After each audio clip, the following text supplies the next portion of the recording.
Recently, I got to play what is known as Dr. Disrespect's video game. Now, it goes a bit deeper than that. He formed a studio called Midnight Society, and they are making this game called Deadrop. Deadrop is a vertical extraction shooter, so basically think a battle royale combined with something from Tarkov, but rather than running away from gas on like a horizontal level playing field, you're rising up a giant tower to escape the freezing environment below that keeps rising. That's basically how the game works, and how it gets you to the end game is everybody reaches the tallest point of the map, or you extract halfway through the game via certain in-game elements such as a helicopter, a zip line, or some kind of like chamber that opens and you escape with all your loot. The game is currently in pre-alpha, so what you're seeing is very early gameplay.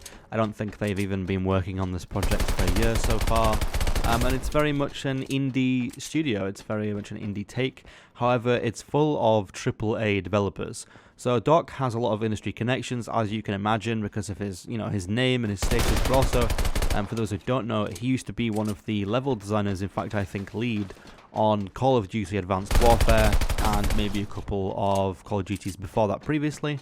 And what he did is he contacted some people that he's previously worked on Call of Duty with, and then hired a bunch of other people from studios like Gears of War, Halo, Battlefield, to form this indie studio comprised of AAA level developers, and to make a brand new IP. To get access to the game, you can't anymore, but what you had to do was either, I think, be like a founder, like have a pass thing, or you could just pay $20 to get access to this and all future alpha builds of the game, to help see it in its early stages, get access before other people do, and provide like feedback and report bugs and things like that. Essentially, what you're really doing is paying to become a QA tester, rather than them paying you to QA test their game. Now, for you, it's a bit of a bad deal, but for them it's an incredibly good business model because they make money while getting free QA testing, which is it's a very good approach from a business side. I get why they did it. Do I agree with it? Probably not entirely, as someone who is a founder of an indie studio myself. We QA test and we do it the community way as well. However, we don't ask people to pay to QA test for us. It's just completely free. In fact, we encourage to have as many as possible, and we reward them with things like in-game skins, cosmetics, exclusive access to things and stuff like that. Never do we ask anything of them other than to show up. But I won't dwell on that point anymore. Obviously, I said it makes sense as a business model from him. Big popular name like Doc, that he's doing the marketing. I doubt he's very much heavily involved with the actual design and development process of the game itself, because he's so busy with his streams. I mean, he literally live streams like every day for 5 to 8 hours, so he can't dedicate much time towards the project, I imagine, himself. And there's a few things given away as a live stream. Like when he talks about the game, he'll say things like, the developers should do this, or I think the developers should look at this, maybe the developers, blah, blah, blah. And rather than saying like we, he used the term the developers a lot of times, so I think he's kind of just like the face of the product, which I think is something we're going to see a lot going forward in the video game industry in general, because recently Splash Damage have also introduced Shroud as being a quote-unquote developer on their game, when really it's just he's the marketing ploy, he's the face of the game, in order to get some popularity and like tie it into a popular streamer that has some influence on the gaming market. I think this will become a common thing in the gaming industry. I'm not saying they don't have influence on the actual product itself, but they probably don't have as much as what they are leading on to have. The game itself, obviously, as I said, it's pre-alpha, so everything you see is very early stages, and it's quite evident. I'm not going to bash on the game because it's pre-alpha and I understand this stage of development. I've been making a game now for about 27 months, and I know how difficult it is, especially with a small team. So I completely resonate with the backlash that they're getting for the game being bad, when in reality it's just early. So for such an early game, it's not bad. I mean, it plays okay. It plays as you would expect for a title that's only being in development for a year or less. There's a couple things that are quite buggy, there's some features that need tweaking, and there is an incredible amount of unbalanced sandbox. But these are all things that you would expect to be tweaked as feedback is given, and that is very much the indie way of doing things. They give out these things they call snapshots. Currently it's on snapshot 5, which are basically just alpha tests. It's just play tests, but they're giving them a fancy name, snapshots, where it's closed access. Only people who pay or have some kind of pass or a developers or influencers get in, and you get to provide your feedback for sandbox changes and things like that. So yeah, I played probably about 2, maybe 3 hours of the game. It was incredibly difficult for me because I'm on controller and there's no aim assist on controller, and kind of little support for controller as well. There's no like controller symbols on the screen and stuff. I believe it's using like PlayStation symbols. I have an Xbox controller plugged in, but it says like press square to mount wall and stuff like that. So I mean, maybe that means something. Maybe it's planned to come out to PlayStation as well, and they're developing for that first. So that's just a small thing. Yeah, the aiming was kind of difficult. I had to turn my sensitivity like all the way down just to be able to track people moving because of the no aim assist. I did get the hang of it eventually and got a couple of kills. By a couple, I literally mean like I probably have 4 or 5 kills in this game, and like 18 deaths or something. I don't perform very well, but I'm not letting my bad performance kind of sway my opinion on the product. I can see where it's going. I can see what the direction is. I can visualize, how it might look in another few months or a year's time. And I think it will probably be quite successful. There's a lot of talent behind it, and there'll be an incredible amount of marketing going into this through streamers with Doc's connections and him himself. I mean, he live streamed the game, and within one day that live stream had like 500,000 views almost.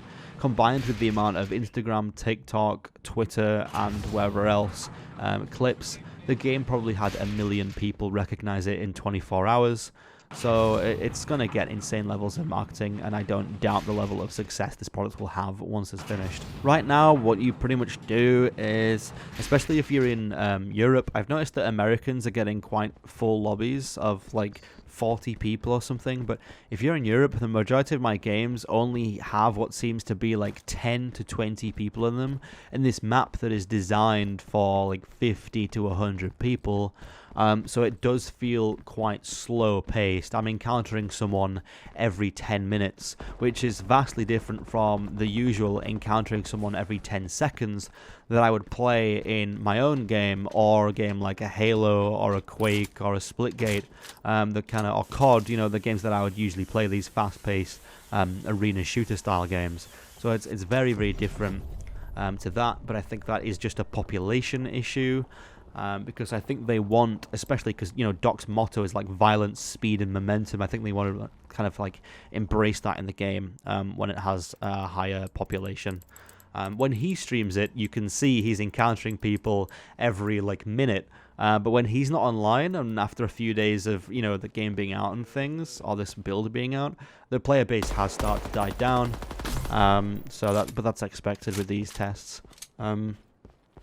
Would I suggest you getting it is another question. Probably not. I mean, you can't get it anymore anyway. It's locked now. But I wouldn't have suggested getting it purely because it's $20 for like a couple days of fun maybe, and then basically it's not going to be playable soon because there's not going to be enough population for it. Unless he streams it, I guess, and then people hop on to stream snipe and things. I'd probably suggest, either if you don't really pay for video games, I'd just continue to not, and I would wait until it releases for free anyway. It's going to be free to play. If you're not too invested in Doc as a personality and you don't really feel the need to support or to jump in early, then don't bother.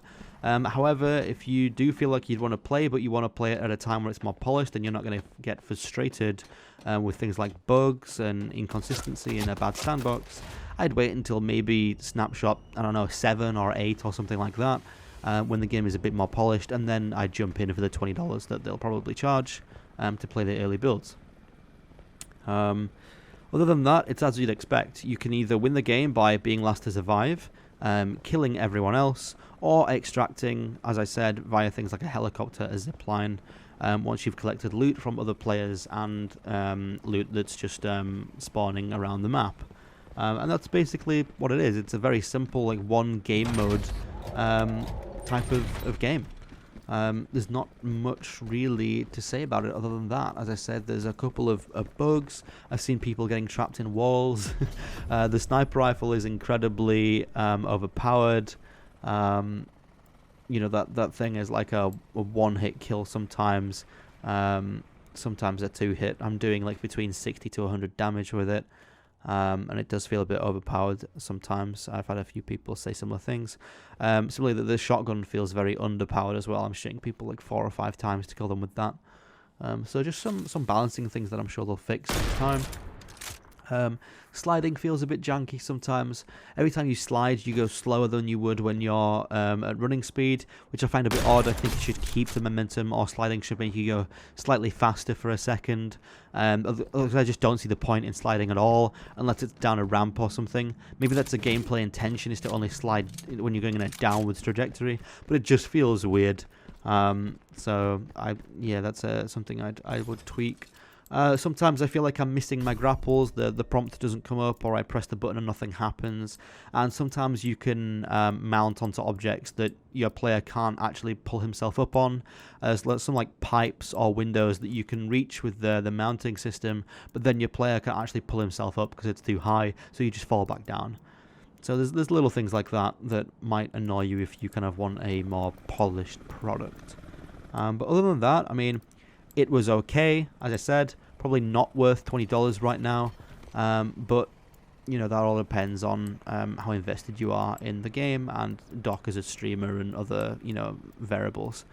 So yeah, overall I'd say it's where I expect it to be. It hasn't blown me away, but it hasn't underperformed. It's exactly as I would expect. So overall, yeah, it's decent. It's okay. I probably won't make any more videos on it because there won't be any players. We'll wait until Snapshot 6, and then I'll make a follow-up and see the changes they make in the future, and you know, how it's progressed. So yeah, back to regular Halo content probably in my next video. And if you're not subscribed, please do so. Like the video, stick around, and I'll see you in the next one. Goodbye.